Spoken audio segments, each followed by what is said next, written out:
follow the money. That's what I always say. You always follow the money. Yeah. This is Follow the Money with Mitch Moss and Paulie Howard on VSiN. No, it is not Mitch Moss and Paulie Howard. It's Dustin Sweetelson, John Jastrzemski. We're with you here to Follow the Money one more day. Don't worry, the boys return tomorrow, back from their vacations, although Mitch went on vacation. Paulie likely did not leave Las Vegas proper. I will, like, minus 10,000. Paulie stayed within the confines of Las Vegas during his quote-unquote vacation. But either way, boys will be back. Dustin, nothing wrong with it. Hey, listen, I like to travel. So who am I to judge? I like to get out and about. My wife likes to get out and about. But there is something to be said. And I don't, in this line of work that I have, like I, make my own schedule. I'm working like crazy. I work because I like to work. Because it's not a real job, right? It's not a real job. It's not. It's as I love to tell people, it's not digging ditches. You know what I mean? Like people ask me, "Oh, you're doing a show on Memorial Day?" I go, "Yeah, that's fine. Do you it's watch, not a problem." Do you watch TV and listen to the radio on Memorial Day? Someone's working.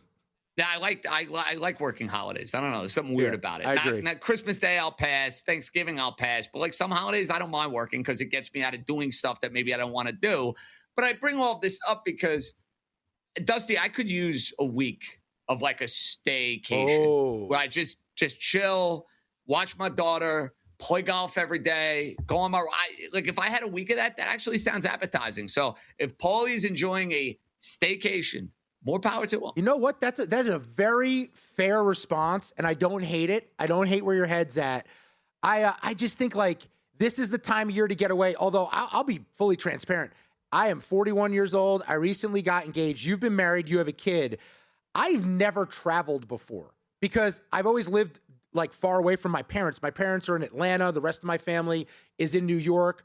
So it's like, if I ever have time away, I go see them because if not, like I'm just never going to see them. Correct. You're traveling to go see your family members. Yeah, you start doing the depressing math of, well, if I see my parents only twice a year for the next 10 years, I'll see them 20 times before they die. You're like, all right, that's not very uplifting. That's dusty. I mean, we're in such a good place. Now I'm thinking these terrible, deep-rooted issue thoughts. But don't need it. Now that I have a fiance and she likes to travel, I have had to expand my horizons. Do you know at 41, I finally got a passport for the first time since 2003. The last time I had a passport, went to Mexico City, left the country for the first time in 25 years. So I've got to do more traveling. Do you and your wife do traveling? That's the question. We were in Madrid. We actually, believe it or not, she surprised me for that Dolphin Commander debacle. I thankfully covered. Took Miami, my team, -2.5, won that game in overtime. For those of you who remember the Madrid game, that was a cool place to go. Let me tell you this. As a married man, I feel like I'm giving you some friendly advice. I could use some. For your honeymoon, 2 pieces of advice. Got places? 1, don't go right after the wedding. We're not doing that. You're going to have too much Don't do it. There's too much going on. You're going to be burnt out. Maybe go and do like a 24, 48-hour thing, 72-hour thing that's close, that's local, that's easy. I like that. That would be my advice there. 2, go somewhere on your honeymoon that you will never go ever again. I like that. Why do I say that? I went to South Africa. Ooh. And, dude, it was incredible. Ooh. It's the longest trip I've ever taken in my life, 17 days. Safari, wine country, got a little golf in. My wife actually allowed me to do that for a couple of days. You brought clubs on a honeymoon? No. Yeah, you got to rent. I won't bring it. You're not checking the bag going from London to Cape Town, South Africa. Probably not a good idea. But I'll probably never go to South Africa again, and it was awesome. So there's that. Dude, I love that. Yeah, we're looking like tropical. I just want to be on the water. I want drinks. You want to chill. Yeah, that's fine. I want to be sunburnt. That's what I want at the end of things. So you know what? Next time we work together, we're gonna do like JJ's marital advice coming up here every single show. It feels weird getting that from me because I'm a newly-ish married guy. Oh, how long ago? Hey, for the 2023. Oh no, dude, that's 3 years, dude. No, that's not newish. I don't know what qualifies newish. I mean, no, 3 years. You're in a routine at this point. I'm a seasoned vet at this point. I mean, when you have a kid, then all of that crap goes out the window. As you know. Yeah, it's true. You'll find out enough. It's funny how quick you get viewed as an adult once you have a child. Even though when you're like, I am not an adult. Trust me, I'm not an adult. Well, I'm like the Sabrina Carpenter man-child. That's me in a nutshell. What can I Oh, say? my If you thought you the listener right now is probably like, really? We got a Sabrina Carpenter reference on VSiN. JJ, really? Really? Yeah, I gave it to you.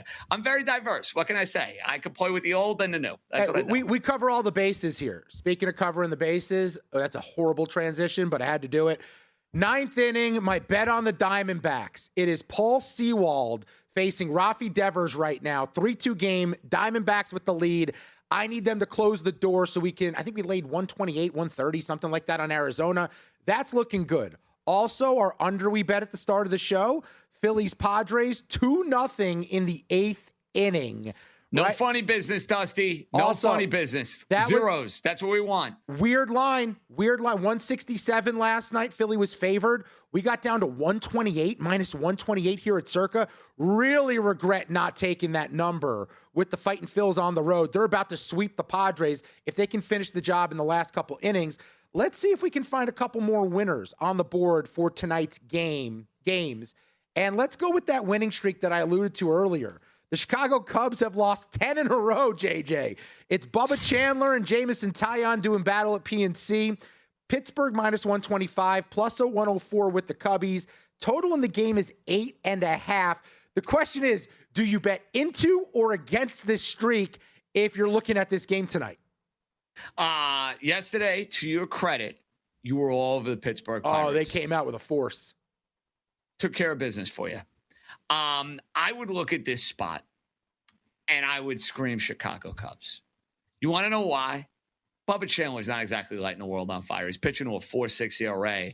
And I know you don't want to be of the mindset of, hey, a believer in Dew. It never ends well because Dew could be another few games from now. After all, we did see the New York Mets this year lose 12 consecutive games. So there's already been a crazy, crazy losing streak in the sport. The Cubs are not this bad. You know what I mean? They're not this bad. Sooner or later, I feel like we got to get a win, and this streak has got to come to an end. I don't love it. It's not one of my favorite plays of the day. Taillon, experience, pitching in that ballpark, the former Pittsburgh Pirate. Yep. You can tell there's not a lot of conviction in my voice, but I just think the Pirates have become way too steamed and way too public. It's Cubs or pass for me, so I would not get on Pittsburgh. If I'm betting aside in this game, I'm taking the Cubbies. I agree with you. 10 games at this point, and Chandler's off his best start of the year, but that means there's probably also data the Cubs are looking at here to probably look to a way to exploit him here. Taillon has good numbers against his former team. So he saw them earlier this year, back on April 12th. 6 innings, 6 earned. I shouldn't say good numbers there. Good strikeout numbers. 10 strikeouts there. Last year, 6 innings shutout baseball against them in one start, 3 strikeouts, 6 1/3. The other one, 7 strikeouts, 2 earned runs. He's not a great road pitcher overall, Taillon. He pitches to contact at times, but having 10 strikeouts against the same lineup he saw just like a little over a month ago, I don't hate the idea of over 4.5 Ks on him, but I don't like it enough to get home and actually bet it. I'm with you. If I'm betting that one, I am looking at the Cubbies at a bit of a plus price. Now, you're going back to the well. Someone let you down. They hurt you last night, and you're saying, you know what? I'm going to stick by them today with the Boston Red Sox. Connolly early takes on Bryce Elder at Fenway. Boston minus 115. The Bravos minus 105. Total in the game is 8. Why do you like the Red Sox here? Yeah, it's disturbing that I'm going back to the well here with Boston, but it's all about early. I think he has the sort of stuff that could combat and slow down that super potent Atlanta Braves offense. And you go back to the game 24 hours ago, I was feeling super, super good about it. Red Sox get off to a fast start. Then all the wheels unravel from a bullpen standpoint, from a defense standpoint. And the Red Sox showed you why they've been one of the biggest disappointments that the sport has to offer this year. But this is a Connolly early bet. I think an under in this game is something you can consider at under 8. But Red Sox in it for 5 innings, fell apart in the late part of the game. Elder, we talk about a market correction, Dusty. Feel like the market correction at some point in time is coming for Bryce Elder, who does not exactly have wipeout dominant crazy stuff, and a lot of the underlying metrics are not exactly on the side of Elder, I think it's a Red Sox spot. Yeah, it's kind of crazy with Elder because 2 years ago, maybe 3 years ago, he was awesome, but he wasn't missing bats. Then it came back the other way. He wasn't very good. Now this year, the numbers have been tremendous, right? The surface level stuff. But I agree. At some point, he gets banged around. I don't know if Boston hits him a ton. I think we had this exact meeting last time they faced each other. It was 3-2. I give the edge to early at home, so I stayed away from it, but that's something I thought about. Now, you and I are going to live dangerously here. We are going to back the New York Metropolitans, who have lost 5 in a row. They're minus 120 at home against the Reds and Andrew Abbott. Total in the game is 8.5. Why are we going to be celebrating that ticket and them getting off the schneid? Well, I think from a standpoint of pitching, people are going to be scared off by the opener. The Mets have actually done pretty decently in these opener games. You're going to have Brazoban started off. Then it's going to be Jonah Tong, who looked really impressive his last outing against the Miami Marlins. We talked about this before the show. The Met offense stinks. They've been absolutely painful. They've been one of the worst offenses in the sport. They do have a bunch of guys in the lineup, though, that had good success against Abbott. And if you want to have a little fun here, over total bases and Juan Soto to go and hit a home run. He has been as hot as anybody before the injury. Then he got sick. He's been roping the ball since he's come back off, his little 48-hour hiatus. I think it's a Met spot. And for what it's worth, Dusty, they lose this game today. You got to be wondering if Carlos Mendoza is managing the team. Oh, no, he's got to be fired. By the way, Soto, 5 of 11 lifetime against Abbott. I like where your head's at. Vientos, 4 of 8 with a homer against Abbott. Does well against lefties. Give me the Mets all day long, minus $1.20. We'll do more on the baseball card later on this hour, as I have a play on a rookie making his debut in the American League. But when we return, we'll hit the Oklahoma City Thunder, what they've done to the Spurs, and a key component last night. You'll hear from Isaiah Hart. Down.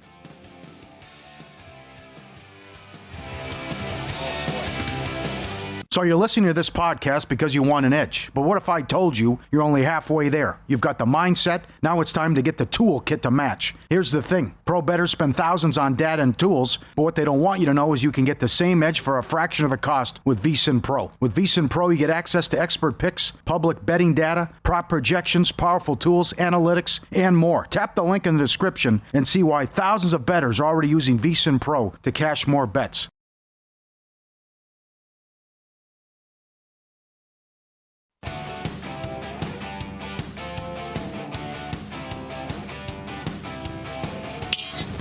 This is Follow the Money on VSiN.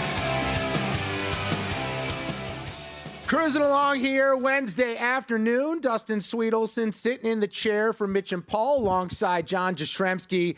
We got you situated here. We'll go to the Westgate coming up in about 15 minutes. Our buddy Arthur DeCesar will check in. We'll talk about the final series prices, how they're looking at it. And based on a little research mission I did with Patrick Maher yesterday, found some very confusing prices, I got to tell you, as far as these hypothetical odds are concerned for a matchup with the Knicks, either the Thunder or the Spurs involved on the western side of things. We also, later on in the program, we will do a little bit more baseball. We'll do some NBA betting as well, as Matt Humans joins us. I'm going to force him to bet on the NBA. He hates the NBA, fun fact. Not sure how much you've talked to Matt. Peer pressure. Lovely. But I'm going to force him to do something with the NBA here as he joins us in about an hour and 15 minutes here on the show. Update, by the way, we're still scoreless through 5, or I guess in the bottom of the 5th, San Diego and the Phillies.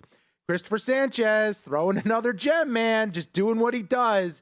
4 innings, 4 hits, 6 strikeouts. 6 strikeouts is important. His K prop was set at 6.5 today, JJ. I thought about betting it. I don't know why I hesitated. I also saw his outs prop. It was originally set at, I believe it was 17.5. So for him to get us, or 18 and a half, somewhere in that 18 and a half, 19 and a half, that's what it was. It was to get through 7 innings, 19 and a half. And I didn't bet that either. But right now, Sanchez looking pretty strong, and one more strikeout, he will indeed go over his K prop, although he's at 66 pitches. So it might be a sweat for those bettors. So 66 pitches. We need one more strikeout. I think he gets it. I think he should be able to get that. I don't know if the outs recorded gets home, which means he'd have to get to 7.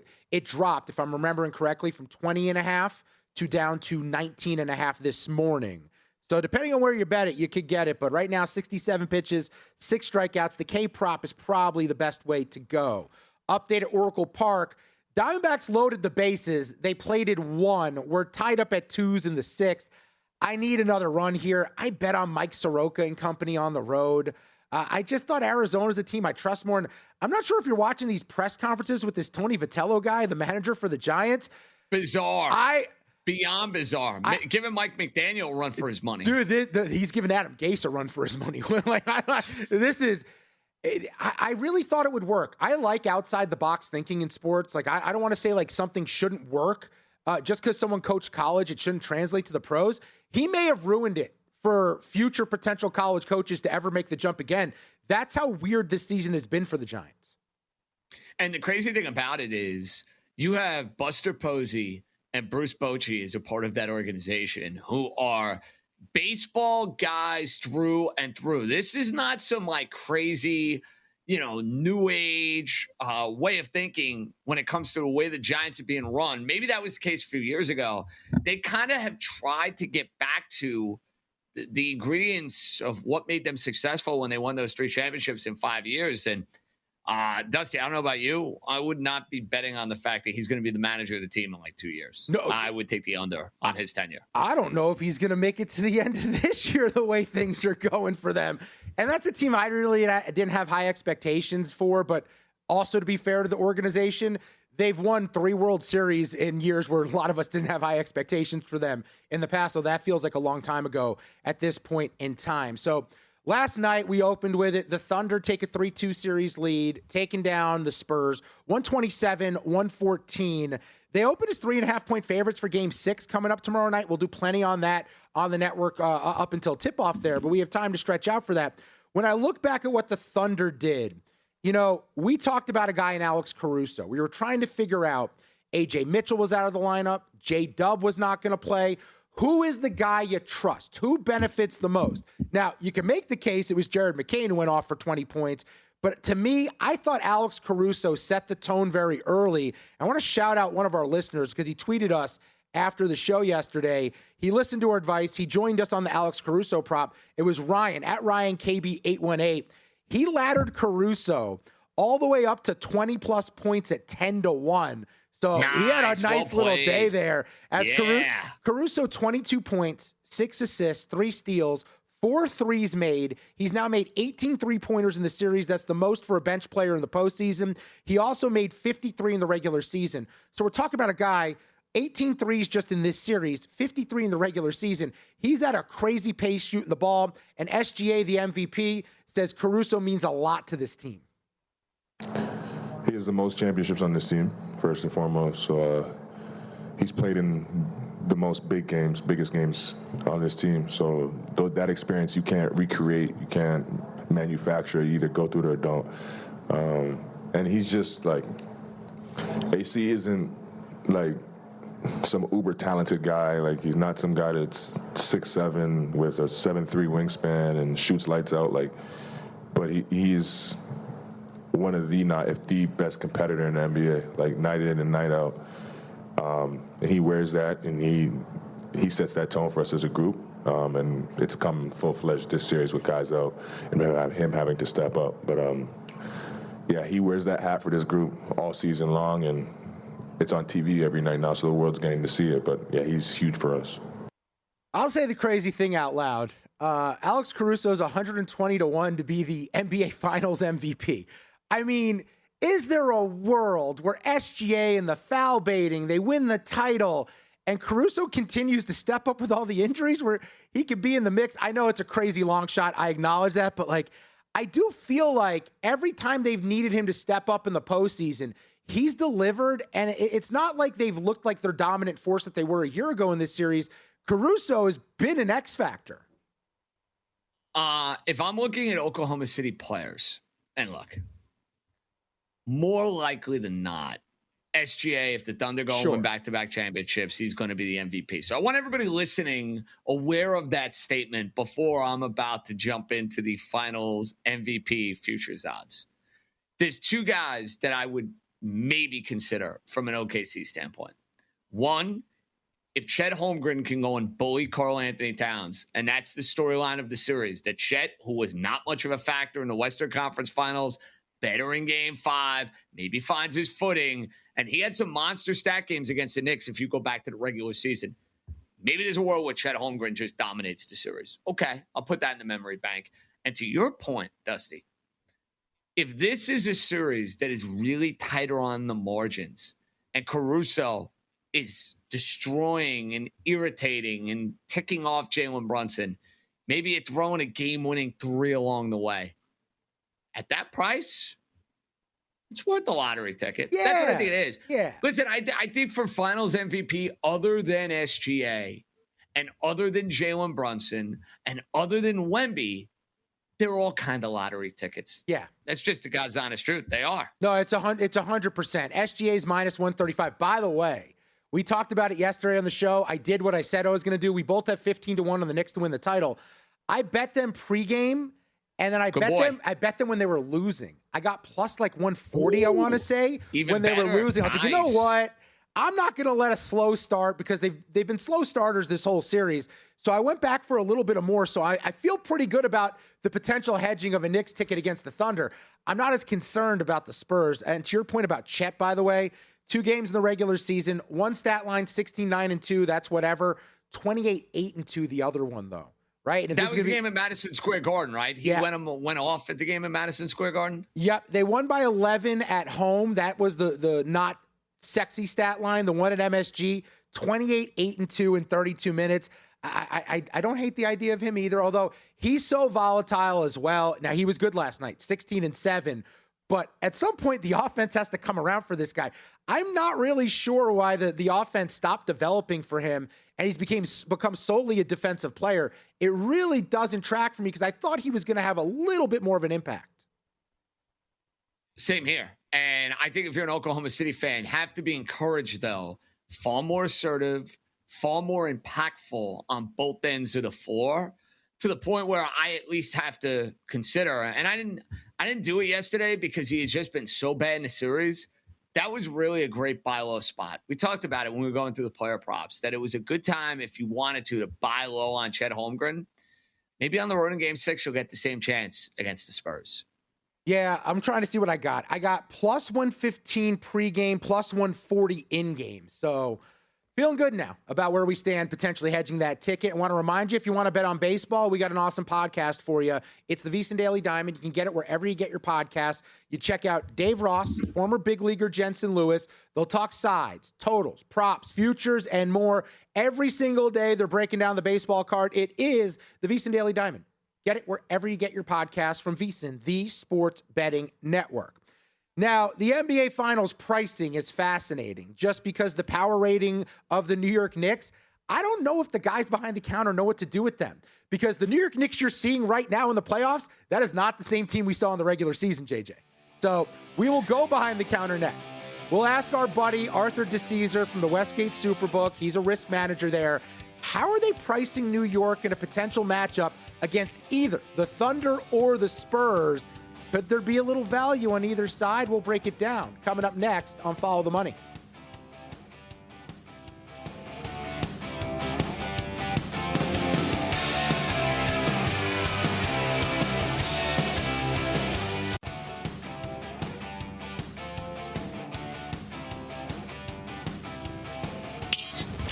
This is Follow the Money on VSiN. Back at it on Follow the Money. He's John Jastrzemski. I'm Dustin Sweetelson. You're locked into VSiN, the Sports Betting Network. Appreciate you making us part of your day. However you may be tuning in, Sirius XM Channel 158, YouTube TV, the VSiN Watch app, and radio affiliates across the United States of God bless America.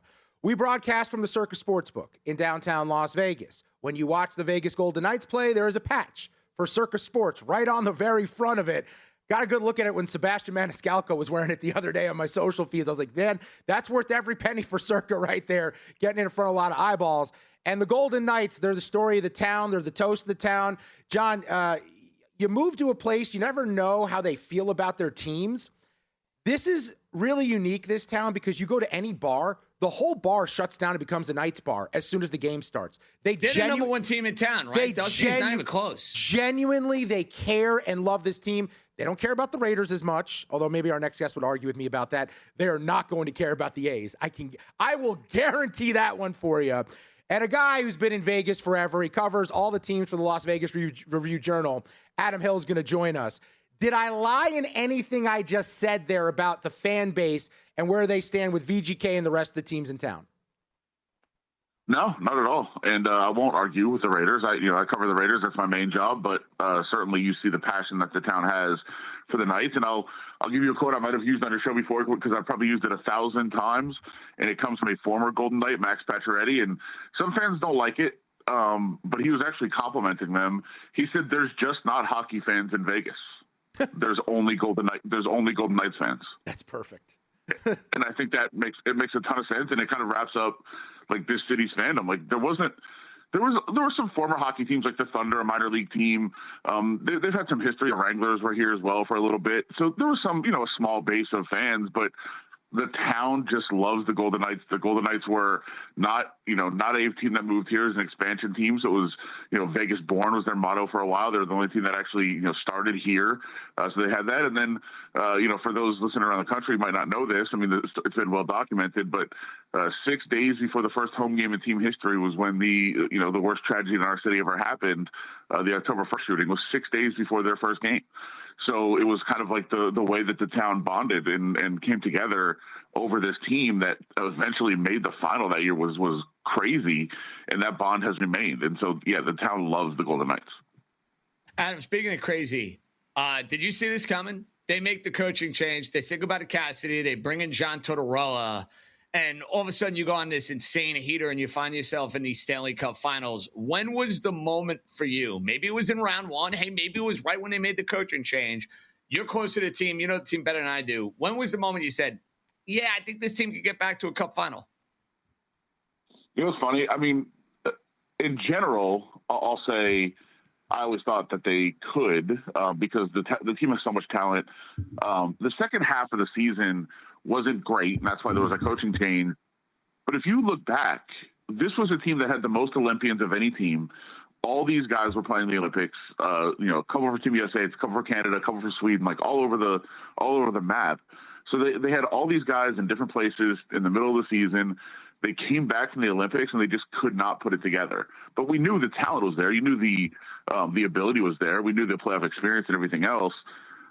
When they made the coaching change, one of the things that I wrote was, look, they're going to have success in the playoffs because they were going to have success in the playoffs. Like this is a team that was going to be good. Now, what I meant by that was they're going to win their first two rounds because the division stunk. They were going to get through those Pacific Division series.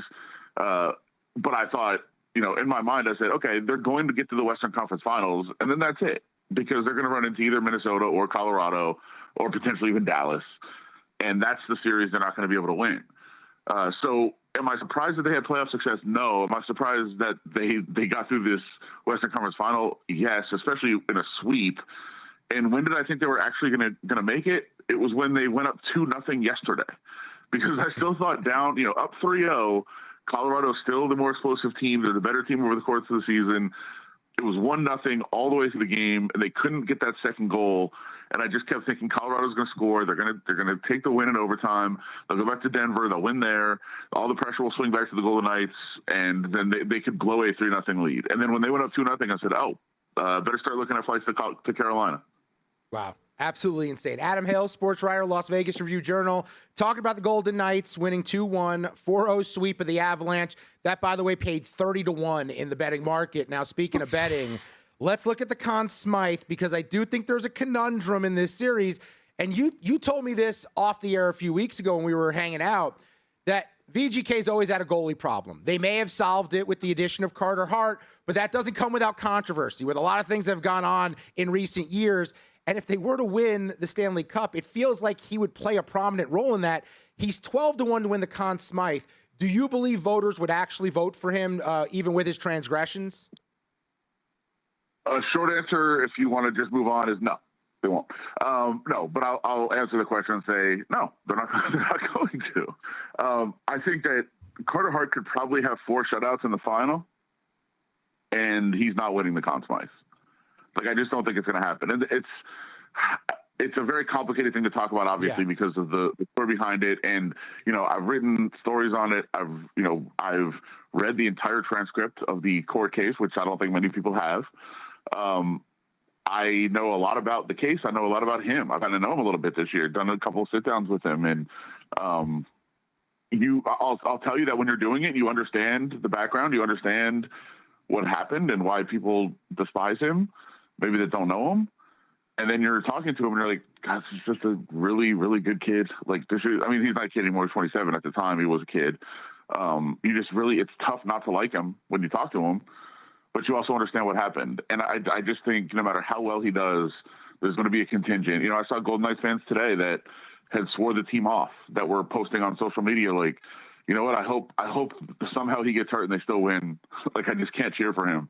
And I understand that's out there. But I think nationally the media would have a tough time. Not to mention, like, if there was no other candidates, then I think it'd be a tougher call. And you could say maybe he wins.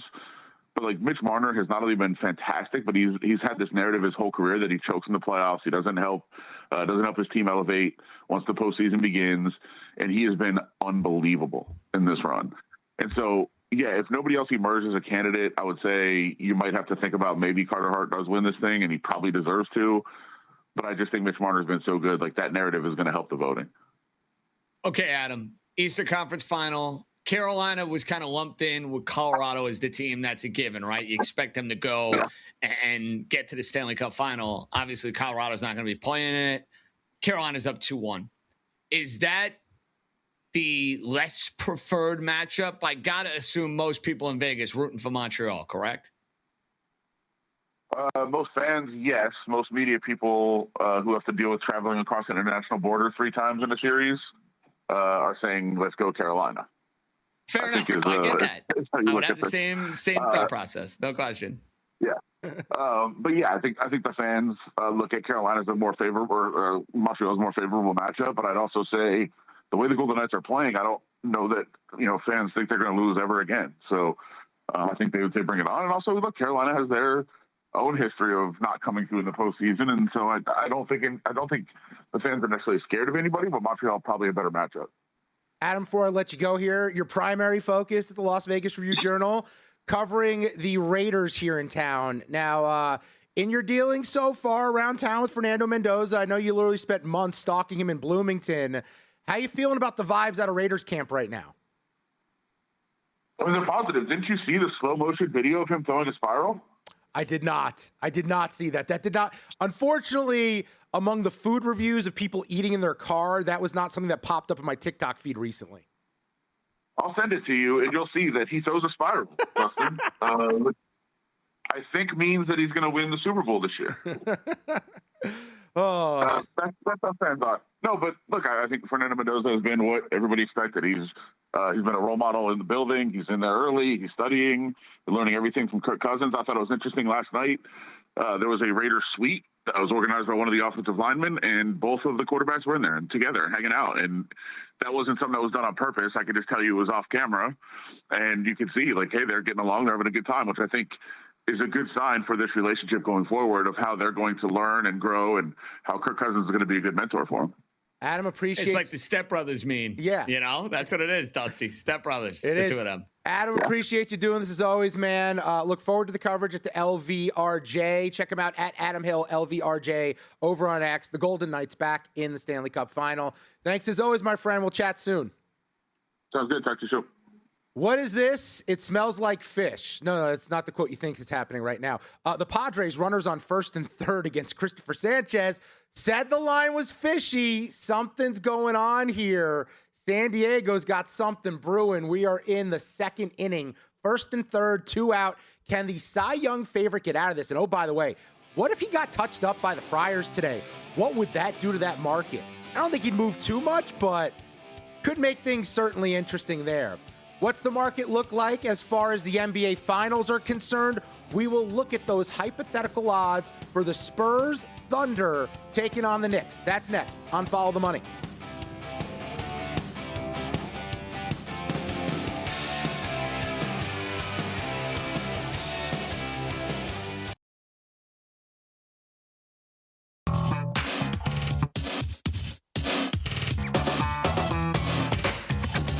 has an algorithm to determine the winner of any given college basketball game. Someone gives you 10,000 to 1 on anything. You take it. Take it. Take it. I bet you $20 I can get you gambling before the end of the day. No way. I'll give you 3 to 1 odds. Nope. 5 to 1. Nope. 10 to 1. You're on. In Pocket Plays, we'll look back at what went down last night before giving you our favorite plays for the card today. And I got to tell you, the segment's a lot more fun when the bets are hitting. And this was how it went last night on the program.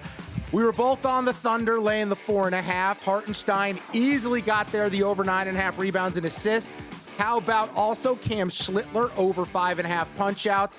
The Pirates with a no-sweat winner, minus 130 against the Cubbies. Joe Ryan, we double-dipped. We went over 17.5 outs, over 6.5 Ks. That one was plus $1.38. They both clear those numbers. The one loser, the Braves Red Sox, I had the under 8.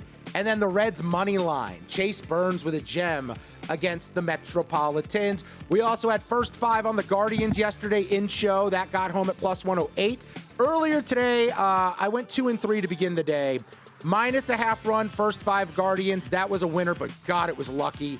We also lost the first 5 minus a half run with the Phillies. And then Logan Gilbert K's over 5.5 at minus 143 cashes. Over 6.5 at plus 126 does not. And then one missing here. We did have the Diamondbacks money line at vsin.com/picks at minus 126. That was a winner. 3 and 2 to start the day. Can we remain profitable? TBH on that. Here are the plays for the rest of the day. We're going the New York Metsies. Brazoban, the opener, handing it off to the kid Jonah Tong. I mean, this is a spot where the Mets bats. They wake up a bit against Andrew Abbott. He pitches to contact. He's a lefty. They will find a way to snap this 5-game skid. I'm also looking at the Bronx Bombers. Give me the Yankees. Over 4.5 on the team total. It's a little juicy at minus 132. Yankees number 1 in OPS, number 1 in homers against Southpaws. I don't think Noah Cameron is blowing it by any of these guys in the Yankees lineup. I'm also on the White Sox. I thought about Davis Martin at about minus 110 in his debut. He does miss a lot of bats, but that's all been in the minors. So instead, I'm going to look at, or David Sandlin, not Davis Martin, David Sandlin's debut today for the White Sox. I'm going team total over 3.5 on Chicago. You got on the other side, Connor Prelip, a lefty. Chicago's 4th in OPS, 2nd in homers against Southpaws. I think they score plenty of runs. And then finally, I kicked myself for not betting the Dodgers team total last night, so I'm sure this won't end well for me, but give me the Dodgers team total, plus 110 on over 5.5 runs scored against Sugano and the Rockies. He does not miss bats. They mash everyone. I think they go off again and go over 5.5. JJ, you're next. You know, Dusty, you give us so many great plays and there's so much quantity. I think the lesson for me, and this is my first couple of days of doing don't learn from me. Money. No, don't learn from me. No, but I'm the wrong guy. The audience, you know, I'll put it to the audience. You know, I try to be selective with these because obviously we are being graded. I should have maybe thrown a couple more in here, but be that as it may, let's take a look at what we did yesterday. By the way, 3 of 4. Never going to complain about going 3 of 4 in a baseball game. We went 3 of 4 with the wagers. Dusty and I simpatico on OKC. Never a sweat against San Antonio, who did not have their star players show up. OKC minus 4.5 was a winner. Unfortunately, the Boston Red Sox let us down. Yucked up a lead in the mid-innings. They lost to the Braves. And then we had that first 5 national bet winner there, and the Phillies, who took care of business in sweeping the San Diego Padres. Now, what do we have in store for the plays on this particular evening? Let's take a look. 2 on the diamond. Orioles. I can't believe I'm doing it, Dusty. They've had a good series against Tampa Bay. I think you're seeing a little bit of a market correction with the Rays. And this line tells you all you need to know. The Orioles, their record. Rays, their record. I'm getting even money with Baltimore. That's one I am on. Red Sox, I can't believe I'm going back to the well, but I am going back to the well. Connolly early goes and shuts down the Atlanta Braves. And I think you'll see Mr. Elder, who's been so hot to start up this year, regress to the mean a little bit here. So I'm taking 2 mediocre teams in the AL East. There are a couple we got to add here, though. So I'm sorry. I either didn't text them. Who knows? Might have got lost in translation. I'll blame myself because I'm an accountable guy, and I probably didn't text them because I'm out to lunch. That happens. Mets. All over the Mets today. Let's go. Don't like the spot for the Reds. They won the first 2 games of the series. Soto back in the lineup. Let's take the Mets at -120. It might be a little lower on the Circa Sportsbook. Mets to take care of Cincinnati. And then we could add the basketball because I'm all over this. Oklahoma City is winning. I'll take them +3.5 to be safe. I think +130 on the money line is also a good bet to make. This series is over before we get to a 7th game. I just think the inexperience of the Spurs shows. Oklahoma City, yeah, their role players didn't show up in game 4. I expect them to show up in game 6. A little bit more newfound confidence out of Chet Holmgren. And one of these games, you're going to get SGA to go off, and he's going to be efficient when he goes off in the process. So let's add one more on the hardwood. Thunder +3.5 to wrap up in pocket plays, Dusty Boy. By the way, AJ Mitchell already ruled out for game 6. Jalen Williams listed as questionable officially. So all of John's picks, my picks from every show available, vsin.com/picks. The clock is ticking though. You want to see those picks. You also want to see all the data, the articles, the information, the Opta AI player prop projections, the betting splits from DraftKings and Circa. Well, the best VSiN Pro offer of the year, it is going away in just a few days. It's your final week to get full VSiN Pro access, normally $240 for just $199, and we're going to throw in 2 extra months for free. 14 months, VSiN Pro, less than 50 cents a day. All you got to do is use the promo code PRO when you go to vsin.com/subscribe. He's John Jastrzemski. I'm Dustin Sweetelson. Appreciate you hanging out with us here this week on Follow the Money. It's been awesome to fill in for the boys. Awesome to work with JJ for the first time. And also, I am the last person here you want to follow in terms of the volume of bets. I have a problem. And my problem is I believe that this job is about having opinions. People tune in. They want to know what your opinion is. And what I do is I try to make the cases for things. And if I really like what I'm finding, I wind up firing. The much sharper thing to do is bet on 1 or 2 games a day. Forget about that, though, Dusty. I get that. Let me ask you, because you are a VSiN veteran, you've worked with a bunch of different people forever. What is the general consensus for people with the best bets on this network? Well, I'm curious. Do they usually go 5? Do they go 3? No. Do they go 10? What's the consensus? Dude, the sharpest people out there are probably betting 1 game every few days. I know that. Yeah, I'm talking about the hosts on a channel. Oh, no. Look, I'm probably like me, Wes Reynolds, a few other. We fire on everything across the board. Everyone's got their specialties. And as a lot of people like crush their certain sports. So it all depends on where we're at in those seasons for those specific sports. But I think there's probably a lighter way to do it than I do it. But look, dude, I like the action. I like having fun. Well, I get it. And honestly, Dusty, like during football season, I don't know if you have this problem. I have a hard time narrowing down my favorite bets. Oh, 100%. I have a hard time with it. And I'm a big... Where I'm just like, I would almost in a Circa contest prefer to pick every... They're not going to do this. I don't think Derek is changing the contest anytime soon. But I almost would like to pick every game. Oh, yeah. Because then I wouldn't stress right decision, wrong decision. Is it my 4th game of the week or my 6th game of the week? That's what drives me crazy with this stuff. Dude, I think you may have just kind of created something. The idea of a pick the entire card situation for a contest. Here's what I would like, though, in those things. And people would hate, it's too much. You're leaving too much up in the air. If you did pick the entire card, but you have to have a bet on every game, and you could do sides and totals. That's it. Nothing else. Sides and totals for the game, but you have to have 1 bet for every game. Then we're really finding out who's got the sharp hand out there. I'm intrigued. No props, though. No, because also the juice is so different on them. You just have them set the lines, whatever the spread, the total is on the cutoff date of the week. That's when we start. That's when we look. The problem is with totals. Totals tend to get manipulated a lot more than sides at times, especially if there's bad weather. So because of that, they probably want to avoid totals for contest stuff. But still, I think that could be a lot of fun. At least 1 bet on every single game, every single week. I think that's a good way to go about it. Hey. I'm always here for suggestions. That said, as I've said all week, very much looking forward to it some point during the summer, or maybe it's like that Thursday or Friday after Labor Day, doing my annual Circa donation for the Millions and the Survivor. Hey. Sooner or later, one of these years, I got to cash, right? One of these years. It's crazy when you get eliminated, you never forget how and why you got eliminated. Like last year, I got eliminated the Thursday night game, Rams at the Niners, Mac Jones on one leg. Tough one. Oh. I'll remember it for the rest of my life. So, yeah, you got to get out here. At least you didn't have the Arizona Cardinals as your knockout pick. Was that yours? Because that was a bad one. That's the like Tennessee Titan one. DeMercado on the edge of the goal line, dropping the football. You'll remember that till the day you die, honestly. All right. That'll do it for us here. Probably would have lost. You know what's the silver lining? I probably would have lost a week or two later. So it is what it is. That'll do it. He's John Jastrzemski. I'm Dustin Sweetelson. Thanks for hanging out with us. Coming up next, it's VSiN Prime Time. Femi Abebefe, Will Hill, they got you covered. And wake up every single day. VSiN by the books, 7 a.m. Eastern Time, right here on VSiN, the Sports Betting Network.